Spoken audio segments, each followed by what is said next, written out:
साहिब बीबी और गुलाम 13वें बर्लिन अंतर्राष्ट्रीय फिल्म समारोह में भारत की आधिकारिक प्रविष्टि थी। 26 जून 1963 को इसके प्रमुख अभिनेता गुरुदत्त और वहीदा रहमान फिल्म के डायरेक्टर अबरार अलवी के साथ समारोह में शामिल हुए। अगले दिन फिल्म की स्क्रीनिंग हुई, लेकिन फिल्म कोई हलचल पैदा नहीं कर पाई क्योंकि फिल्म के अंतर्राष्ट्रीय दर्शक मेलोड्रामा और एकदम भारतीय विषय से खुद को नहीं जोड़ पाए। ये तब हुआ जबकि फिल्म को इस समारोह के लिए खास तौर पर छोटा भी किया गया था। थिएटर में बामुश्किल 25 लोग हुए और उनकी भी इस फिल्म में दिलचस्पी नहीं बन रही थी। फिल्म एकदम खारिज कर दी गई। गुरुदत्त खुद अपनी फिल्म की स्क्रीनिंग छोड़कर बाहर निकल गए थे। इसी यात्रा पर गुरुदत्त की शिष्या और उनकी बनाई ज्यादातर फिल्मों में प्रमुख भूमिका निभाने वाली वहीदा रहमान ने अंतिम रूप से लेकिन शिष्ट तरीके से गुरुदत्त के साथ अपने संबंधों की समाप्ति की बात कही थी। हाँ, आखिरी बार मैं उनसे बर्लिन में ही मिली थी।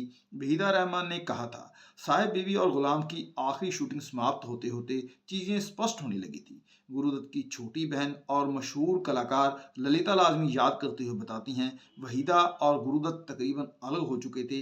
पहले वो हम दोनों को कभी कभी रात को खाने के लिए बुलाती थी और मेरे भाई को पता था कि उनकी मुझसे दोस्ती है। मैंने सुना है कि बाद में गुरुदत्त फूलों का गुलदस्ता लेकर उनके घर गए थे, लेकिन किसी ने उनके लिए दरवाज़ा ही नहीं खोला। शायद इस घटना के बाद मैं उनसे मिलने गई थी और तब पहली बार भाई ने मुझसे कहा था कि अब उनके साथ संपर्क मत रखना।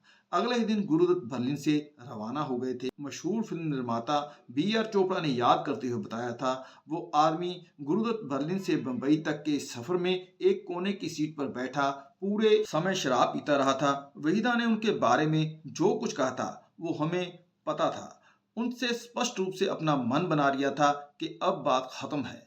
गुरुदत्त स्पष्ट रूप से मानसिक और शारीरिक बर्बादी की ओर बढ़ रहे थे। मुझे पूरा एहसास था कि ये अंत की शुरुआत है। गुरुदत्त ने नींद की सारी गोलियां खत्म कर ली थी। वो जो अपने साथ बर्लिन ले गए थे, वे अगली 4 रातों तक नहीं सोए थे। उन्होंने मुझसे कहा था, मुझे लगता है कि मैं पागल हो जाऊंगा। साहिब बीवी और गुलाम के लेखक और निस्संदेह बंगाल के साहित्य जगत के दिग्गज विमल मित्र ने याद करते हुए बताया था, बंबई 1963 बंबई में उनकी पत्नी और भारतीय फिल्मी गीतों में एक नई स्वाभाविकता लाने के लिए पार्श्वन गायन की परंपरा को तोड़ने वाली बेहतरीन गायिका गीता दत्त ने अपनी सारी परेशानियों के लिए अपने बंगले को दोष देना शुरू कर दिया था। उनकी कहानी केवल 1 दशक पुरानी थी, लेकिन काफी जानी मानी थी। स्टार सिंगर और स्ट्रगलिंग फिल्म निर्माता को मायानगरी में एक दूसरे से प्यार हुआ था। कहीं अंतर में उनका मानना था कि पाली हिल के बेहद पौश इलाके में इस बंगले में शिफ्ट होने के बाद ही उनके रिश्ते में एक ना पाटी जा सकने वाली दरार पैदा हो गई थी। गुरु गीता की शुरुआती मुलाकातों से लेकर अंत तक के रिश्ते की गवाह रही ललिता लाजमी आगे बताती हैं कि उनका मानना था कि वो बंगला भूतिया था। घर में एक खास तरह का पेड़ था और वो कहती थी कि उस पेड़ पर भूत रहता था जो अपशुगनी है और उनकी शादी को बर्बाद कर रहा है। उनके विशाल ड्राइंग रूम में बुद्ध की एक मूर्ति भी थी और उससे भी उन्हें कुछ आपत्ति थी। ललिता के अनुसार गीता ने ही वो बंगला छोड़ देने का सुझाव दिया था। यह ख्याल गुरुदत्त के लिए दिल तोड़ देने वाला था। यह उनके सपनों का घर था। ये वो घर नहीं बन पाया जिसकी उन्हें चाहत थी। गुरुदत्त ने इसी मकान में 2 बार खुद को मारने की कोशिश की थी और दोनों ही बार वे बाल बाल बचे थे। एक बार आत्महत्या के प्रयास से बचने के बाद एक करीबी मित्र ने गुरुदत्त से पूछा, तुमने ऐसा क्यों किया? तुम्हारे पास नाम है, तुम्हारे पास दौलत है, तुम्हारे पास जनता का प्यार है, तुम्हारे पास वो सब है जिसके लिए ज्यादातर लोग तरसते हैं। तुम जिंदगी से इतने असंतुष्ट क्यों हो? गुरुदत्त ने जवाब दिया था, मैं जिंदगी से असंतुष्ट नहीं हूं, मैं अपने आप से असंतुष्ट हूं। ये सच है, मेरे पास वो सब है जिसके लिए लोग तरसते हैं, फिर भी मेरे पास वो नहीं है जो ज्यादातर लोगों के पास है। एक कोना ऐसा हो जहां पूरे दिन के काम के बाद इंसान सब कुछ भूलकर शांति के साथ बैठ सके। अगर मुझे वो मिल जाता तो जिंदगी जीने लायक होती। जिस मकान से सिनेमाई इतिहास की इतनी सारी महान कहानियों का जन्म हुआ था, वहां अब गुरुदत्त को केवल अनिद्रा ही मिलती थी।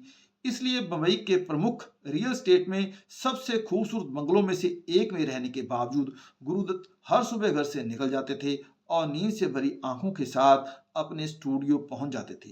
स्टूडियो उस समय खुला नहीं होता था और चारों ओर सन्नाटा छाया होता था। गुरुदत्त का भरोसेमंद सहायक रतन छोटे से कमरे का ताला खोल देता था और ये एक 7 फुट लंबा और 7 फुट चौड़ा कमरा था जिसमें बस एक छोटा सा बिस्तर होता था। यहीं पर गुरुदत्त चुपचाप लेट जाते थे और यहीं उन्हें नींद आ पाती थी। मैं हमेशा अपने मकान में खुश रहना चाहता था। मेरा मकान पाली हिल की सभी इमारतों में से सबसे सुंदर था। उस मकान में बैठकर लगता ही नहीं कि आप बंबई में हैं। वो बगीचा, वो माहौल और कहाँ मिलेगा मुझे। इसके बावजूद मैं उसमें ज्यादा समय तक नहीं रुक पाता। एक बात गुरुदत्त ने कहा था, अपने शानदार और आलीशान बंगले से दूर उन्हें इस छोटे से कमरे में शांति मिलती थी और नींद आती थी। और फिर बर्लिन से लौटने के 10 दिन बाद ही अपने जन्मदिन की सुबह उन्होंने अपने कर्मचारियों को बुलाया और अपने उस पाली हिल वाले बंगले को गिरा देने को कह दिया। मुझे याद है उस दिन उनका जन्मदिन था। वो उस मकान से बहुत प्यार करते थे और जब उसे गिराया गया तो उनका दिल टूट गया था। उनकी बहन ललिता लाजमी याद करती है। अगली बार जब लेखक विमल मित्र बंबई आए तो उन्हें एक नए फ्लैट में ले जाया गया जिसमें गुरुदत्त किराए पर रह रहे थे। वे हैरान हुए और उन्होंने गुरु से पूछा कि उस बंगले का क्या हुआ। गुरु ने कोई जवाब नहीं दिया। मित्र ने याद करते हुए बताया था कि कार में मैंने उससे पूछा था, तुमने उस घर को क्यों तुड़वा दिया। इस सीधे से जवाब पर गुरु चौंक गए थे। उन्होंने कहा था कि क्या आप वहां जाना चाहेंगे, उस घर को देखने? चलो चलते हैं, विमल मित्र ने कहा था। गुरु ने कार घुमा दी। हम पाली हिल की खड़ी ढलान के नीचे उतर रहे थे। हम वापस उसके बंगले की ओर चल दिए। कई मोड़ों से होते हुए हमारी कार उसके बंगले तक पहुंची, पाली हिल के उसी बंगले नंबर 48 पर। हालांकि अब सब कुछ अलग दिख रहा था।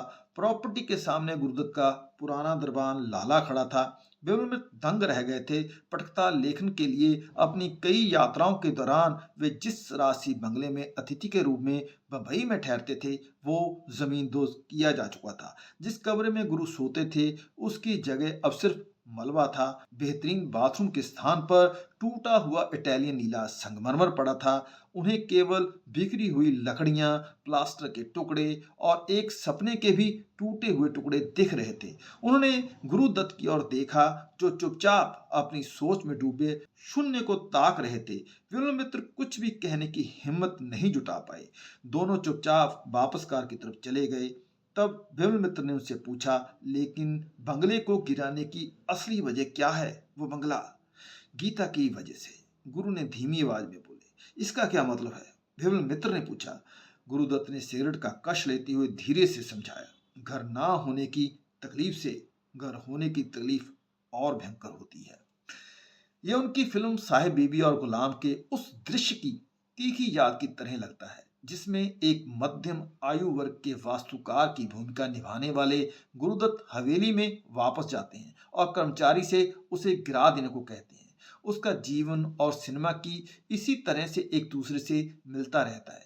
करीब 1 साल बाद उन्होंने बहारें फिर भी आएंगी फिल्म के लिए आखिरी शॉट दिया था, एक रिपोर्टर की भूमिका निभाते हुए। वे अपना इस्तीफा अपने संपादक को सौंपते हैं और कहते हैं, मैं जा रहा हूं। बंबई 1964। उस रात गुरुदत्त के साथ फिर से बहस होने के बाद गीता दत्त सचमुच बेचैन थी। वे गुरु को अकेला छोड़कर अपनी मां के घर चली गई थी जो पैडर रोड पर किराए के अपार्टमेंट में रह रही थी। उनका अंदाज अजीब था।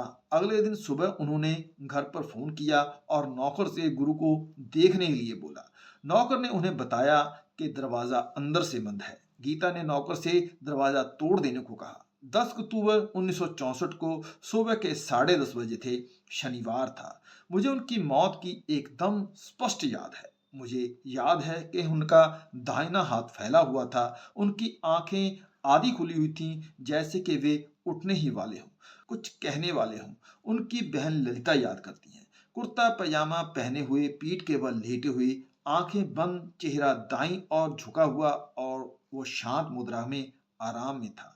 साइड टेबल पर गुलाबी पानी से भरा एक गिलास था। नींद की गोलियां चकनाचूर करके पानी में घोल दी गई थी। उनके पास एक अधूरा हिंदी उपन्यास था और लाइटें जल रही थी। ये उनकी किसी फिल्म का सोचा समझा सीन लग रहा था।